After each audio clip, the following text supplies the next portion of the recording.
Swayam Prabha. Digital India. Educated India.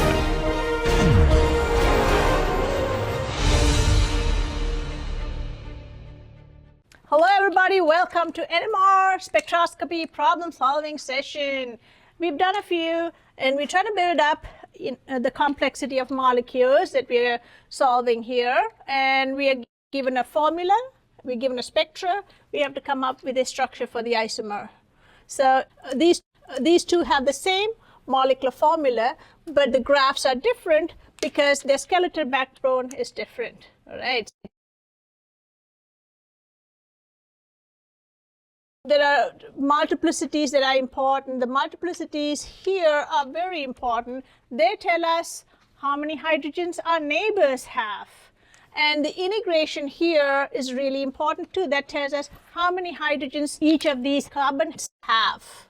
Okay, so each of these hydrogens are in a different environment. This is different and this is different. In between, inside this peak, the hydrogens all have identical environments. So therefore, if you know how many hydrogens you have or a carbon has, and if you know how many hydrogens your neighbors have, then you can come up with a skeletal structure and map the hydrogens along the line. All right, so these are proton NMRs, and we're looking at hydrogen spectra. Let's map this out. This is a very simple spectra here, A, B, and here's a C. What is it doing all the way there? Why aren't they drawing it on the line here on the x-axis? Well, it turns out the ppm scale goes from 0 to 10, and this is off the scale. It's offset 1.7 ppm. That means you have to add that to this. So at 11.7 ppm, you have a peak. That's what it means. So typically there are only two protons, I mean the common ones that appear in that region, aldehydes, sometimes between 9 and 10 usually, and they can go above that, or carboxylic protons, you know, they can go up to 12, nice, typically 10 to 12, but you know, they can be in that region. So you have then three types of protons. So let's label these peaks here as A, B, and C. And then let's look at, this is at 3.0. That's your delta ppm scale. And this is about 3.9 ppm. And you have one at, well, 11.7. So this is 10 plus whatever the offset is. And that's 11.7 ppm. Great. Let's figure out how many hydrogens are below each one of this, and the multiplicity. Since the multiplicity is pretty obvious, let's put the down triplet, triplet, and just a singlet here. Now the hydrogens that's offset here, and if it's really very d-shielded and you know it's a carboxylic acid, sometimes they may not always add up to a proton for the COOH. All right, so let's see how many protons are in each of these unique environments. And grab your ruler, go to the centimeter scale, and let's look at it. That's a 6, 6, and a 3. So A to B to C is 6, 6, 3, which means if you divide by the lowest number, it's going to be 2 to 2 to 1. That's 5, and we have 5, so we don't really need to multiply this by any number. The empirical hydrogen ratio is the actual molecular hydrogen ratio, so we're fine. We don't have to really do anything about it. So we can say the number of hydrogens here, 2 here, 2 here in this environment, and 1 in this very d-shielded environment. Great. Anything else? Well, we have a very nice triplet and singlet. That should tell us information about our neighbors. Let's peek into our neighbors here. N plus 1 we know is equal to the multiplicity. So, and the multiplicity corresponds to how many little peaks are there here. For example, this has 3 mountain peaks, so it's a triplet. Here's another 3 on this mountain, that's a triplet, and here's a singlet. So 3 would be the multiplicity there for this peak. So n plus 1 is 3, therefore n is 2. That means you have 2 neighbors. N is the number of hydrogen neighbors, okay? So here's 3, so n plus 1 is 3, and so n is 2. So these hydrogens have 2 neighbors. There are 2 hydrogens with 2 neighbors, 2 hydrogens with 2 neighbors. What does that tell you? Maybe these hydrogens are neighbors, right? That's a possibility. And here's a singlet, and it's very de-shielded.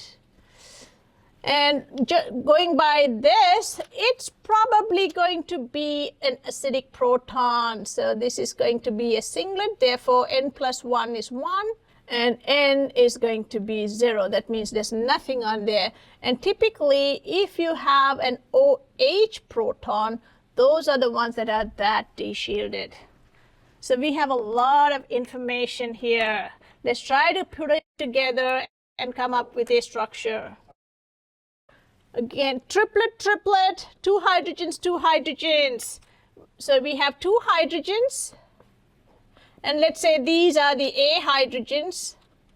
They have 2 neighbors. That means on the next door or next carbon, you have 2 hydrogens, HB. So HB is going to split this 2 plus 1, n plus 1 is 3 into a triplet. HA is going to split this, and it doesn't matter how many protons you have.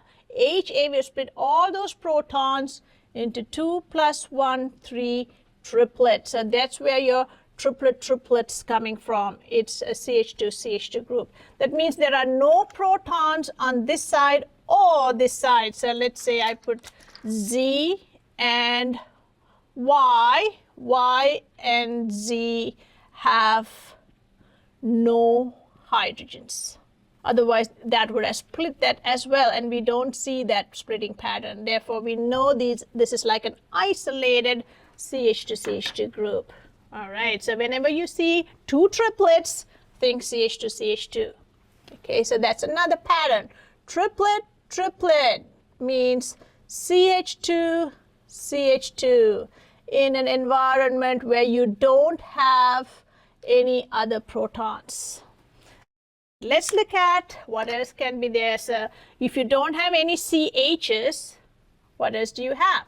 So this accounts for C2H4, and so therefore you have a CH, a Cl, and an oxygen.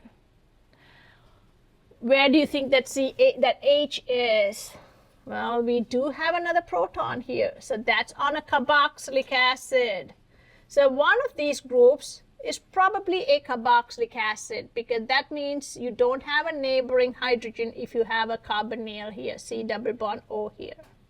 What else could you have? Look at the formula. You see a chlorine, and that's probably the chlorine.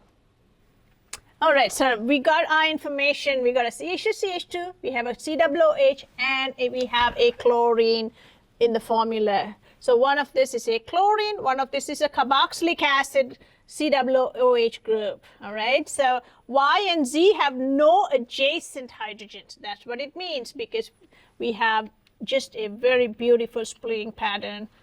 That's a triplet. So let's put this all together now. CHA, which is going to split this into a triplet, HB, and HB splits this into a triplet. Where do you put the chlorine? Do we put it on the side of the HA or HB? Let's look at this shift. Chlorine's a very electronegative atom. Therefore, it's going to really de-shield the CH that's next to it. So HA here is 3.0, HB is 3.9. So this is more de-shielded. So therefore, chlorine is sitting right here. Carboxylic acid, where should I put it? Should we put it over here or here? Well, there is no really any other choice, because this is saturated, and here's a place for that. So we have a carboxylic acid over here. So we have a C double bond O and an OH. So this hydrogen is sitting right here, and that is your HC. So that accounts for all of the 3 types of hydrogens in different environments. This is the most de-shielded because you know carboxylic acids are acidic just because all of these electrons in the OH bonds, most of the electrons are on the side of the oxygen, and hydrogen's kind of holding on with a pinky. It can get dissociated really quickly because the bond here is really very, very, very weak. Now, you also can have dimerization in carboxylic acids and a lot of hydrogen bonding there. So that is why you have a broad peak here, right? So that kind of, in a nutshell, is how you would come up with a structure for a molecule or an isomer using the graph. Let's look at another isomer because it's the same formula, so therefore it's an isomer here, a constitutional isomer.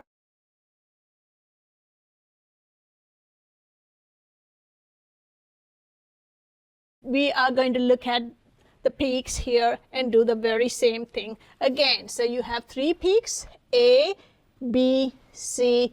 This is very different from that. A is at 1.9, and these are kind of approximate. This is at 4.5 B, which means it's pretty de-shielded. It's on a very electronegative atom or next to a very electronegative atom. And C is, again, the exact same thing that you see here. You're seeing here, this is 2.2 ppm. So over here, offset, which means you add that to this, and that is going to be 12.2 ppm. Right, that's very de-shielded. Okay, and there's nothing really out here in all of the functional groups that you've learned. Mostly, they are, in here. This is definitely a carboxylic acid. Let's look at the multiplicity. This is a doublet. This is a quartet. And this is a singlet broad. And we could say the same thing over here. This singlet is also a broad singlet. So, all right, let's look at the ratio of the hydrogens hidden underneath these peaks. This to this. This is 12, and this is 4, and this is 4. So this is A to B to C is 12 to 4 to 4. Divide by the lowest number. You're getting 3 to 1 to 1. Do they add up to 5? Of course. Yes, they do. So you don't need to do any other operation to that. That would be the ratio of the hydrogens. So we can say A has 3 hydrogens in this environment. B has 1 hydrogen in this environment at delta this 4.5. And we have 1 that's really very de-shielded, delta 12.2. Well, a very important information here is how many neighbors do you have? Let's take a peek into your neighbor's house, see how many people are there. All right, multiplicity is 2, doublet. So you have 2 peaks on the mountaintop. You have 4 peaks on the mountaintop. So therefore, this is 4, n plus multiplicity. So n plus 1 is 2, n is going to be 1. You only have 1 person living next door. N plus 1 here is 4. You have 3 people next door. That's pretty crowded. Over here, well, singlet. And so therefore, you have no neighbors. You're all by yourself and quite peaceful. All right, so let's look at what could be possibilities for this. We already talked about this, and we said this is carboxylic acids. We said broad singlet, 12.2. That's pretty much what you have for that. This is your carboxylic acid or your Couch proton, OH.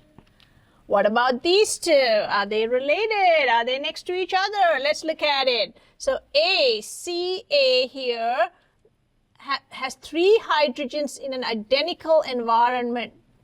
That would typically mean either it's totally symmetric or you have them all on the same carbon.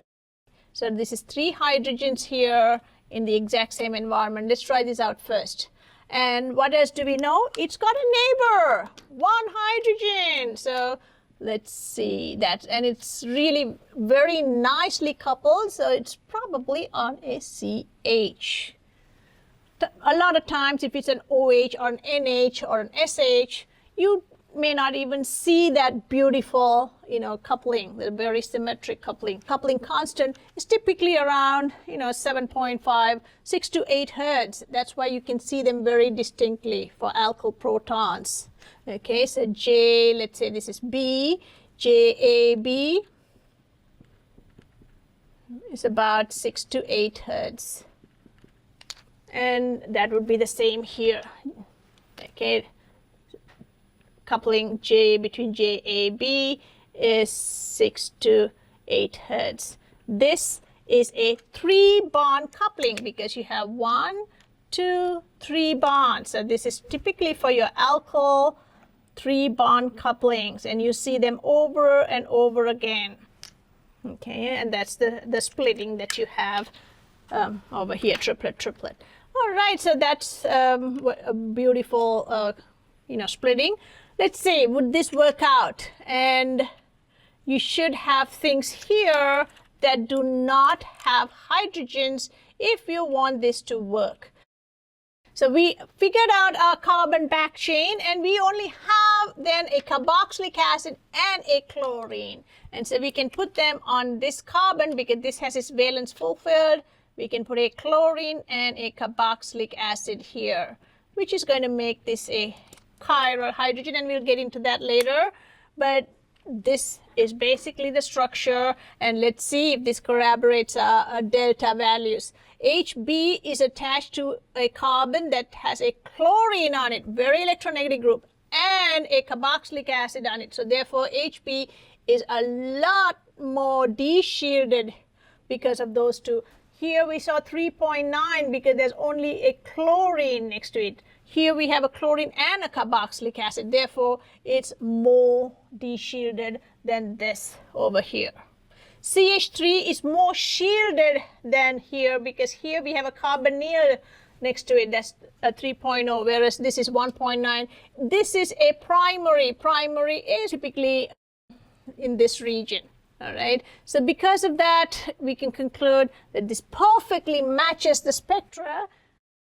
So in summary, if you have isomers for a molecular formula, you can figure out the backbone just by looking at the spectra. If you have a triplet, that means you have a CH2, and it's isolated from any other neighboring groups that could have hydrogens. If you have a doublet quartet typically means you have a CH next to a CH3, and there are no hydrogens in these positions, no CHs.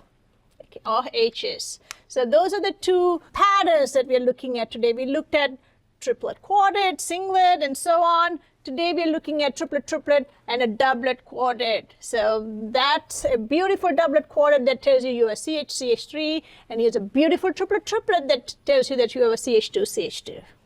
All right, guys, if you have any questions, don't hesitate to ask me. Again, the only way to really master NMR is to work problems, because the theory, is just all so fuzzy and all up there. But when you have a spectra in hand, there you go. You can immediately figure out a structure if you know the molecular formula.